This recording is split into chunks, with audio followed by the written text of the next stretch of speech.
Saludos, apreciados estudiantes. Es para mí de verdad un gusto darles la bienvenida a esta quinta semana de estudios del curso Teología Arminiano-Wesleyana del programa de licenciatura en Teología de nuestro seminario. La semana anterior estuvimos estudiando el método teológico usado por Juan Wesley para producir toda su estructura teológica, llamado años más tarde el cuadrilátero wesleyano. Esta semana estaremos viendo una doctrina esencial en el pensamiento de Juan Wesley, la santidad social.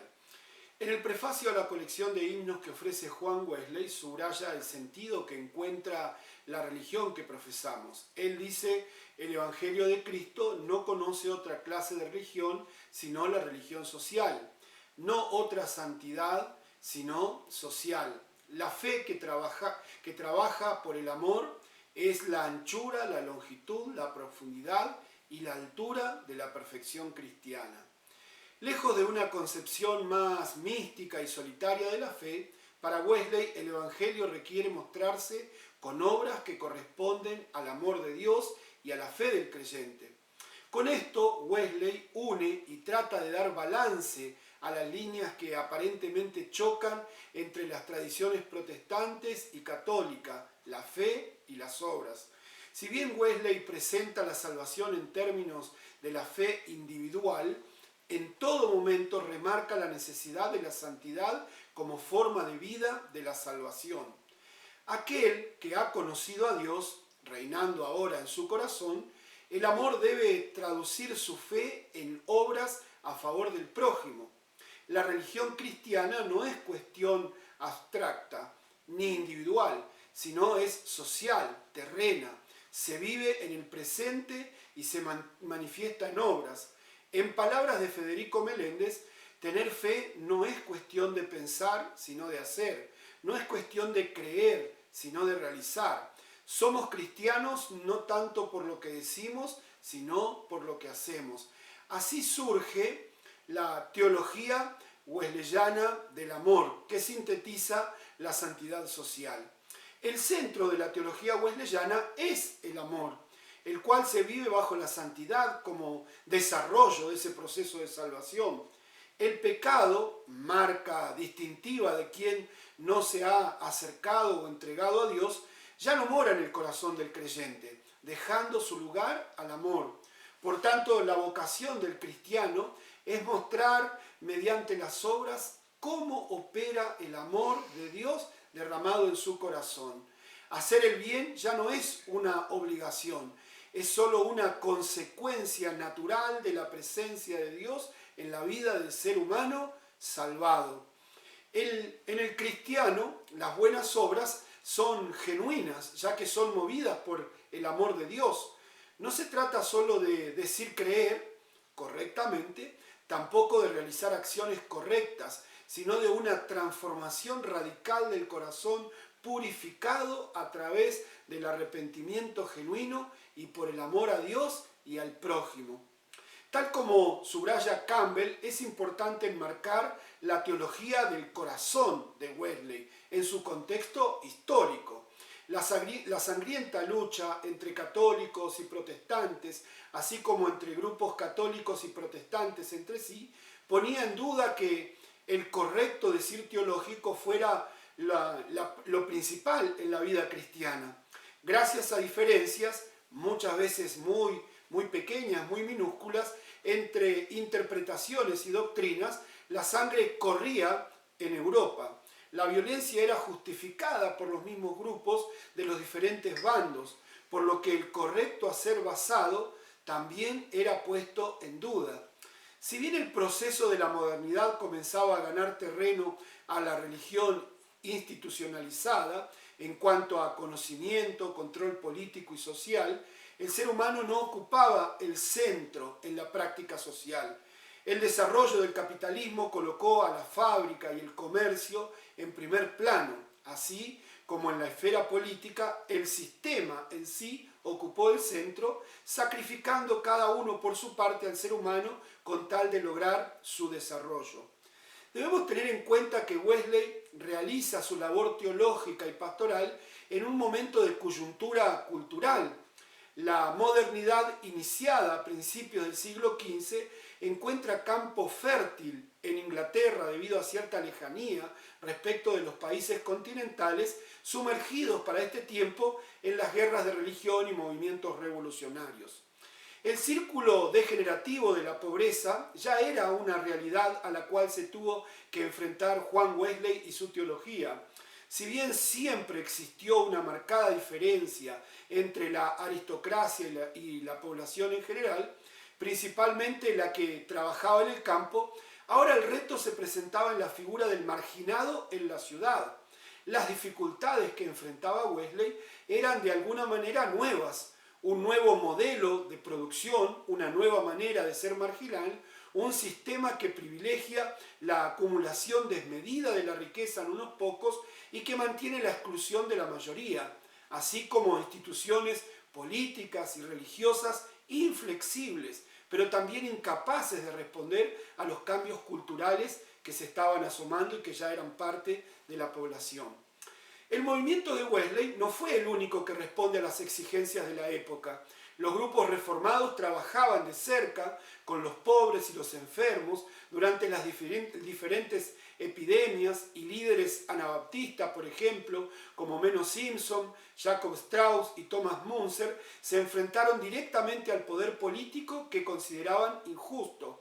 Pero es notable cómo lleva su pensamiento teológico a concluir en la necesidad de las obras que impulsen la transformación social. Si bien siempre muestra preocupación por la sana doctrina y la disciplina individual, no concibe que todo quede ahí, como parece que sucede en otros movimientos de la época. Lo que entiende Wesley, por metodista, sienta las bases del espíritu de sus preocupaciones. Aquellos que declaran buscar, en cualquier medida que la hayan obtenido, la santidad del corazón y de la vida, una conformidad interior y exterior en todas las cosas a la voluntad revelada de Dios, personas cuya religión reflejan su gran objeto y en constante imitación le adoran en todas sus perfecciones imitables, es en especial en cuanto a la justicia, la misericordia y la verdad o el amor universal que llena el corazón y gobierna la vida. El espíritu de la religión wesleyana es esencialmente una preocupación por la justicia, entendida como voluntad de Dios, en donde no se da a cada quien lo suyo, sino que es restitución de la dignidad del ser humano y de toda la creación. La salvación, que implica el proceso también de santificación, tiene su consecuencia en la búsqueda, la lucha y la construcción de la justicia.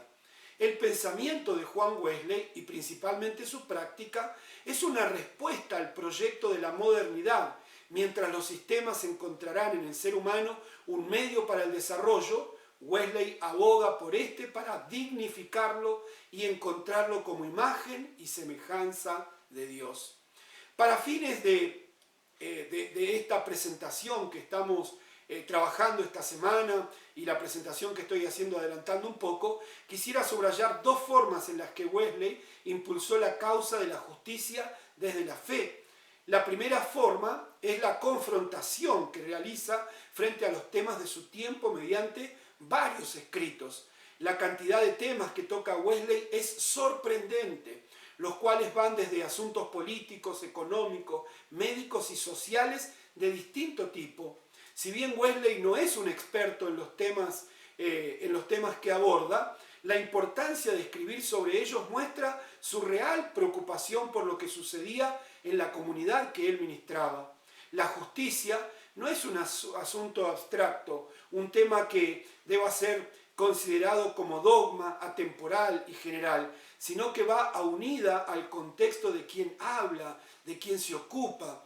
Y para Wesley es esencial la preocupación e interacción con los problemas de su mundo. Solo de esa manera es posible construir como hombres y mujeres salvos el camino de la santidad. Dos escritos que nos parece importante mencionar son Reflexiones sobre la esclavitud y Reflexiones sobre el origen del poder en 1774. En segundo lugar, Wesley discute con uno de los principios del liberalismo político en boga. Tanto Francia e Inglaterra eran ya, desde décadas atrás, centros del más importante desarrollo en el pensamiento político. En ese ambiente, la noción de colocar al pueblo como origen del poder político y no al monarca como soberano por derecho divino, fue motivo del desarrollo de las diferentes revoluciones en donde surgió la nación moderna de democracia. Wesley no es un doctrinario político, pero en este escrito debate si es legítimo, incluso posible, afirmar que el origen del poder se encuentra en el pueblo. Primero cuestiona quién es el pueblo al que se refiere tal afirmación, considerando que la práctica democrática, las elecciones y decisiones se basan en delegados que excluyen del sistema a los mismos que dicen defender. Al no participar mujeres, niños, pobres o cualquier persona en las decisiones, es imposible decir que el poder se funda en el pueblo. Además, Wesley considera que el hombre no puede dar poder al hombre, sino que solo Dios puede hacerlo, siendo Él el fundamento real del poder en una nación. Así Wesley afirma que el sistema se derrumbará. Queda claro que a nuestros ojos contemporáneos la discusión de Wesley puede parecer sin lugar o ya fuera de moda. Sin embargo, lo esencial es el atrevimiento de Wesley para enfrentar un tema de importancia teórica en materia de pensamiento político y especial o esencialmente social. Wesley afirma que para ser humano se requiere un corazón humano, compasivo, amoroso con el prójimo. Por lo tanto, exige que se otorgue la libertad a los esclavos, a toda criatura humana, va a decir, si es que se tiene consideración de la justicia. Por último, Wesley escribe una oración pidiendo a Dios que se levante y socorra a los que no tienen quien les ayude, cuya sangre se derrama como agua sobre la tierra, quienes también han sido adquiridos por la sangre preciosa de su Hijo Jesucristo. Este texto de Wesley, publicado en 1774, habla de una buena mirada crítica al sistema en el que vivía. Fue precursor de los más importantes movimientos antiesclavistas de su siglo. Como vemos, la práctica de la santidad social en Wesley tiene un importante núcleo teórico de responsabilidad intelectual con los problemas del tiempo que vivimos. No solo era la cuestión de perseguir la santidad como disciplina hacia una moral individual y devocional, sino de mantener un diálogo constante con lo que sucede en la sociedad, no solo a nivel nacional, sino también internacional. Wesley se atreve a denunciar con fuerza aquello que considera es contrario al espíritu cristiano. Y si bien lo hace desde una ideología conservadora, su atrevimiento a debatir sobre diferentes temas nos lleva a recuperar la palabra como iglesias de santidad en medio de un contexto de muchísima injusticia política y especial o esencialmente social. Muy bien, en el foro de integración de esta semana estaremos reflexionando acerca del impacto de la santidad social en la iglesia cristiana de nuestro tiempo.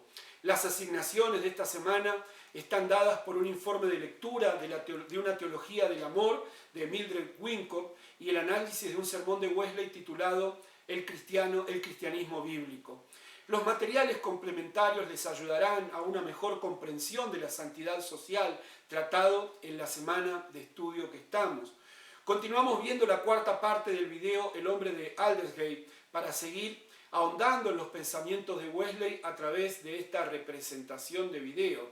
También agradezco a todos aquellos que están participando del foro de oración, comentando, orando unos por otros. Esto nos acerca como clase. Quiero desearles que tengan una semana muy fructífera de estudio.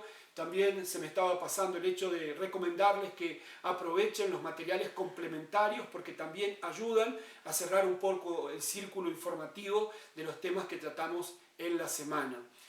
Les deseo finalmente una semana fructífera de estudio, que puedan aprovechar todos los materiales que estamos subiendo a la plataforma y ya estamos en la recta final de este curso.